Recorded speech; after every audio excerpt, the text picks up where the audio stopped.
অধিকারী সাহেব, রিহার্সেল তো শেষ, সবাই চলে গেছে, আমগো এনে খাড়া করায় কেন রাখছেন? আপনার সাথে কুতকুতি গুলুম হেলি গিয়া না জানলো গিয়ে জন্য ফাজিল মেয়ে কোথাকার অযথা বাড়তি প্রশ্ন করে।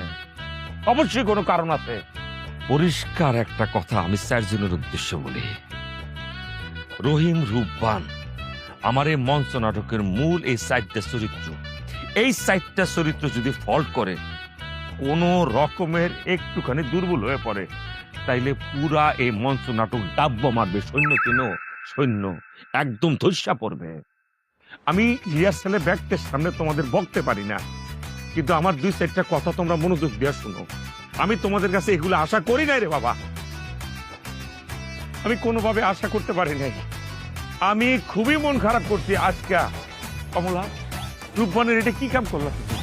আচ্ছা আচ্ছা, তোমার ভিতরে তো অনেক অনেক প্রতিভা আছে, তুমি তো অনেক এটা নিয়ে পড়াশোনা করছো, তোমার ভিতরে ডেলিভারি পাই নাই, ভালো জোর পাই নাই। এটা কেমন টাইপের ডেলিভারি দিলে তুমি? কেমন গান গাইলে তুমি? আমার কাছে তো ভালো লাগে না রে বাবা। দিন যত যাইতেছে এত পতন হইতেছে কেন তোমার? আমি তো সারা রাত রিহার্সেল করতে চেষ্টা করতেছি।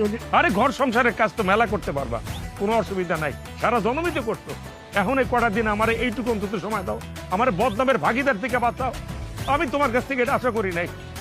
রোহিত, তোমার ভিতরে কোনো এনার্জি নাই, তোমার ভিতরে কোনো শক্তি নাই, তুমি এক জায়গার ভিতরে ঘাইরে থাকো কি জন্য? লড়ো না কেন তুমি? এটা কেমন তোর কথাবার্তি? হ্যাঁ, তুমি কি লড়তে পারতেছো না, কথা বলতে পারতেছো না?